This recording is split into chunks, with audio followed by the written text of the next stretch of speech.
Okay, तो हमने arm के मसल्स डिस्कस किए थे। अब हम इससे रिलेटेड कुछ क्लिनिकल्स पढ़ेंगे, ठीक है। 3 क्लिनिकल्स हम देखेंगे और तीनों ही इससे रिलेटेड हैं, ठीक है। That is the tendon of the long head of biceps brachii muscle, ठीक हो गया।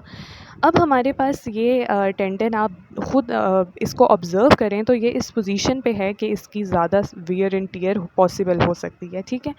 ये हमारे पास जो आपको टेंडन नज़र आ रहा है लॉन्ग हेड ऑफ बाइसेप्स का, ठीक है, that is passing through the intertubercular sulcus of the humerus, ठीक है। That is also known as bicipital groove, ठीक है। आपको पता है कि ये जो ह्यूमरस है इसकी ये ग्रेटर ट्यूबरकल है and this is the lesser tubercle, और इसके बीच में जो हमारे पास स्पेस या ग्रूव बन रहा होता है that is known as bicipital groove और द इंटरट्यूबरकुलर सल्कस, ठीक है।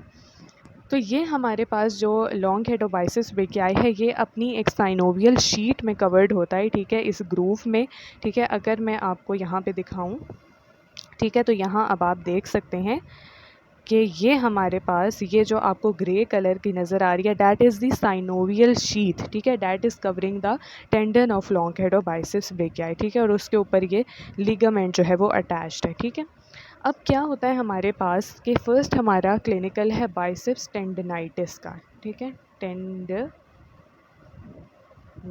का, ठीक है। टेंडनाइटिस से आपको ये जो है वो अंदाज़ा हो रहा है कि टेंडन की इन्फ्लेमेशन की बात हो रही है, ठीक है। Tendon means tendon and itis means inflammation या स्वेलिंग जो इसकी हो रही है, ठीक है। तो टेंडनाइटिस मींस ये जो बाइसेप्स का टेंडन है इसकी स्वेलिंग हो रही है, ठीक है। तो अब आप ये अगर ऑब्ज़र्व करें तो ये हमारे पास इस पोजीशन पे प्रेजेंट है, ठीक है, कि यहाँ पे जो है इसकी इन्फ्लेमेशन जो है वो कॉमन हो सकती है, ठीक है। हमारे पास अगर कोई ओल्ड एज का पेशेंट है, ठीक है, उसमें ये कॉमन हो सकती है, नंबर 1, ठीक है। ओल्ड पर्सन है उसमें ये कॉमन हो सकती है। दूसरा, जो स्पोर्ट्स पीपल होते हैं, स्पोर्ट्स पर्सन होते हैं, उनमें ये कॉमन होती है, ठीक है। फॉर एग्ज़ाम्पल कोई टेनिस प्लेयर है, ठीक है, तो आपने उनको देखा है कि वो अपना हाथ जो है वो फ़ोर्सफुली जो है उठा के जो है टेनिस बॉल को हिट करने की कोशिश करते हैं अपने रैकेट के साथ, ठीक है। तो उस केस में हमारे पास ये टेंडन वल्नरेबल होता है कि इसकी इन्फ्लेमेशन जो है वो पॉसिबल हो सकती है, ठीक है। इसके अलावा बेसबॉल जो प्लेयर्स होते हैं, क्रिकेट प्लेयर्स होते हैं, ठीक है, तो ये जो है फ़ोर्सफुली, ज़ाहिर बात है, इन्होंने हिट करना होता है बॉल को, और क्रिकेट के केस में बॉल को और बेसबॉल में बेसबॉल को। तो दैट्स वाई क्या होता है कि जो हमारे पास बाइसेप्स का टेंडन है इसकी इन्फ्लेमेशन हो सकती है, ठीक है। जिसकी वजह से ऑब्वियसली हमारे पास जब इसकी इन्फ्लेमेशन होगी तो साइनोवियल शीथ के भी रप्चर होने के चांसेस होते हैं, ठीक है, और इसके स्वेलिंग करने के ज़ाहिर बात है चांसेस होते हैं साइनोवियल शीथ के, जिसकी वजह से इन्फेक्शन भी जो है आगे स्प्रेड कर सकता है। दूसरी बात यह है कि हमारे पास जब इस तरह के पेशेंट्स होते हैं, ठीक है, तो इनमें एक स्पेसिफ़िक जो है क्रैकलिक साउंड सी प्रोड्यूस हो रही होती है, ठीक है। जैसे हमारे पास हम अपने नकल्स हैं, ठीक है, इनको हम जब फ्लेक्स करते हैं, ठीक है, अपनी फॉर एग्ज़ाम्पल आप खुद आप ऑब्ज़र्व करें अपने थंब से, ठीक है, अपनी किसी भी फिंगर के नकल को आप फ्लेक्स करें, ठीक है, उसको प्रेस करें तो आपको एक क्रैकिंग सी साउंड प्रोड्यूस होगी, ठीक है, फ़ील होगी आपको एक क्रैकलिंग सी साउंड, ठीक है, जिसे आप बेसिकली तौर पे पटाखा भी कहते हैं कि पटाखा जो है वो निकला है हमारी उंगलियों से, ठीक है। तो उस तरह की टेंडरनेस, उस तरह की साउंड इसमें भी प्रोड्यूस होती है, ठीक है, जो कि ये जो है हमारे पास ये शो करता है, ठीक है, सिग्निफाई करता है कि इस पेशेंट में बाइसेप्स टेंडनाइटिस हो सकती है, ठीक है। ऑब्वियसली ये साउंड जो है वो इस पोजीशन पे प्रोड्यूस होगी, ठीक है, तो ये हमारे पास सिग्निफाई करता है कि इस पेशेंट में बाइसेप्स टेंडनाइटिस हो सकती है, ठीक है। ऑब्वियसली इन्फ्लेमेशन अगेन होगी तो ऑब्वियसली पेन भी होगी, ठीक है, क्योंकि साइनोवियल शीथ की भी साथ साथ स्वेलिंग हो रही है, ठीक है। और हो सकता है कि इसके जो फंक्शंस हैं, ठीक है, हमने पढ़ा था कि एल्बो जॉइंट का तो ये मेन फ्लेक्सर है, ठीक है, तो और वीक फ्लेक्सर है कि शोल्डर जॉइंट का, तो ठीक ऑब्वियसली इसमें जो शोल्डर जॉइंट की फ्लेक्शन है वो थोड़ी इफेक्ट हो सकती है, ठीक है, लेकिन ज़्यादा नहीं होगी because it is a weak flexor of the shoulder joint. इसके जो मेन फ्लेक्सर है, ठीक है, डेल्टॉइड है और दूसरे मसल्स हैं, तो इस वजह से ये ज़्यादा इफ़ेक्ट नहीं करेगा।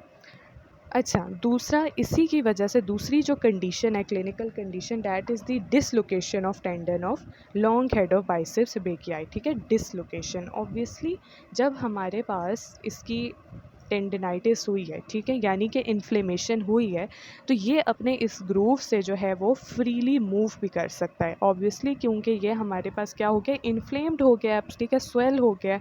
तो ये अपनी जगह पे जो है रहने के जो है वो पाबंद नहीं है, ठीक है, क्योंकि इसका साइज़ भी एक तो बड़ा हो रहा है, ठीक है, तो ये आसपास जो है मूव कर सकता है, जिसकी वजह से इसकी जो पॉइंट होता है, ओरिजिन पॉइंट होता है, डैट इज़ दी सुप्राक्लिनॉइड ट्यूबरकल, ठीक है, वहाँ से ये डिसलोकेट भी हो सकता है, ठीक है, टूट सकता है, ठीक है, अपने पॉइंट ऑफ ओरिजिन से ब्रेक हो सकता है, ठीक है।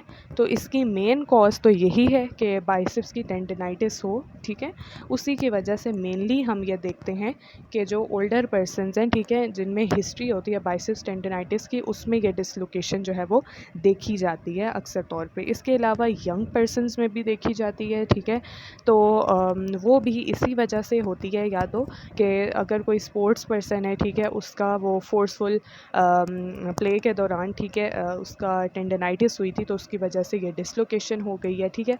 दूसरी बात यंग पर्सनस में ये भी देखी जाती है कि जो प्रॉक्सिमल एपिफाइसिस है ह्यूमरस का, ठीक है, that is the upper end of the humerus, जिसको अभी मैंने मार्क किया है, ठीक है, इसका अगर फ्रैक्चर हो गया, ठीक है, या सेपरेशन हो गई है या डिसलोकेशन हो गई है, ठीक है, तो क्या होगा कि उस केस में भी obviously biceps is related to the upper end of the humerus, जिसकी वजह से इसकी भी डिसलोकेशन हो सकती है, ठीक है। तो यंग पर्सनस में ये दो रीज़न्स हैं हमारे पास, और ओल्डर पर्सन में ज़्यादातर जो देखा जाता है वो बाइसेप्स टेंडिनाइटिस की वजह से जो है वो देखा जाता है कि डिसलोकेशन हुई है, ठीक है। और इस केस में भी हमारे पास वही क्रैकलिंग या पॉपिंग सी साउंड जो है वो हमारे पास सिग्निफाई करती है कि इस पर्सन में जो है ये वाली कंडीशन है, ठीक है। अब डिसलोकेशन हो गई, ठीक है, डिसलोकेशन जो है इसकी हमने रीजंस देखी। थर्ड जो हमारे पास क्लिनिकल कंडीशन हो सकती है, डैट इज़ दी रप्चर, ठीक है।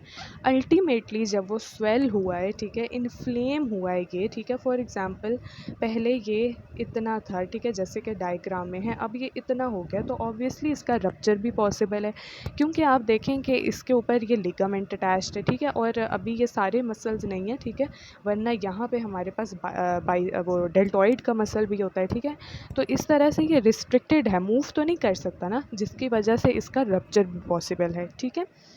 तो हमारे पास कॉमन कॉज जो है, कॉमन जो हिस्ट्री देखी जाती है, वो बेसिकली उसमें यही होता है कि बाइसेप्स टेंडन की, ठीक है, इन्फ्लेमेशन हुई है, जिसकी वजह से हमारे पास रप्चर हो गया है बाइसेप्स टेंडन का, ठीक है।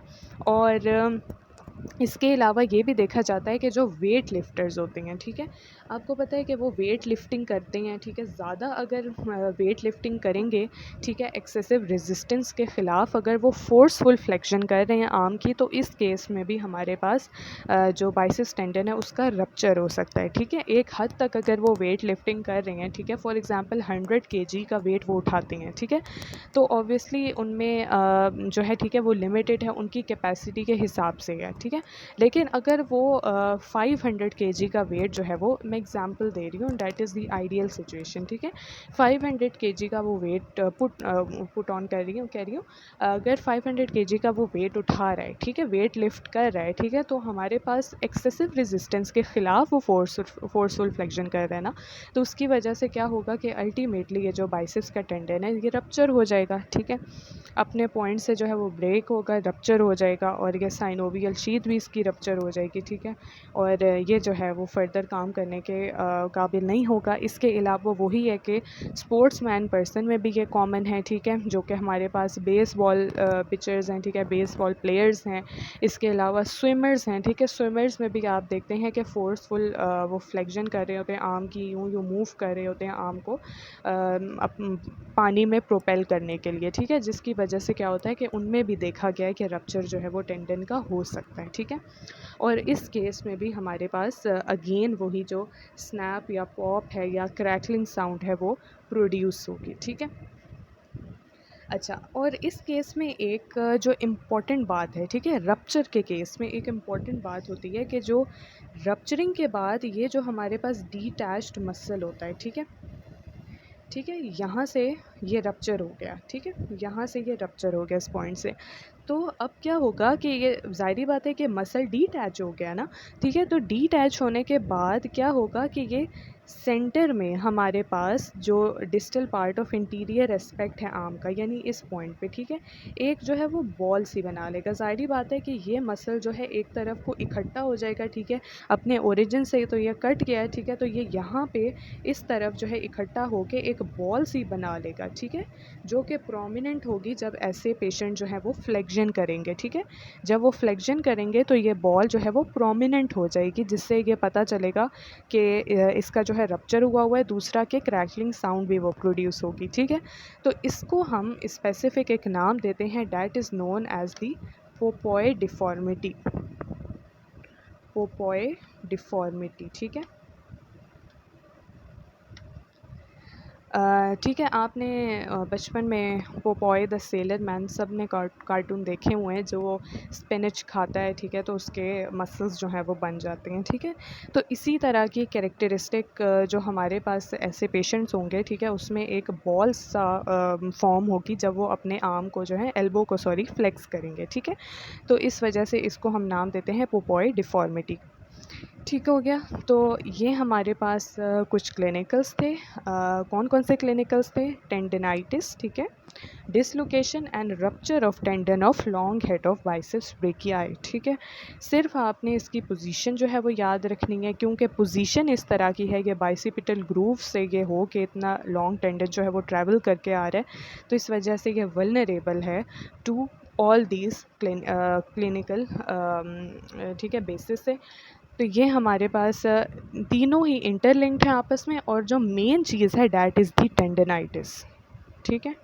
Tendinitis is the main thing, ठीक है, जिसकी वजह से, क्योंकि रप्चर में भी और डिसलोकेशन वो अलग अलग भी हो सकते हैं, ज़रूरी नहीं है कि अगर रप्चर हुआ है तो उसको टेंडनाइटिस ही थी, ठीक है। फॉर एग्ज़ाम्पल जैसे कि स्पोर्ट्स मैन के उसकी मैंने एग्ज़ाम्पल दी थी आप में कि बेसबॉल प्लेयर्स हैं या स्विमर्स हैं जो फोर्सफुल फ्लेक्शन कर रहे हैं, ठीक है, और इसके अलावा जो वेट लिफ्टर्स हैं, ठीक है, उसमें वेट लिफ्टिंग की वजह से उसका रप्चर हो गया, ठीक है। ज़रूरी नहीं है इस केस में कि उसकी टेंडनाइटिस ही हुई हो, लेकिन मोस्टली जो केसेस देखे जाते हैं उसमें टेंडनाइटिस की हिस्ट्री जो है वो प्रेजेंट होती है। इस वजह से tendinitis is the main cause, ठीक है। बाकी हमारे पास जो डिसलोकेशन है और रप्चर है, उसके और भी हमारे पास रीजंस हो सकती हैं जो कि मैंने डिस्कस की।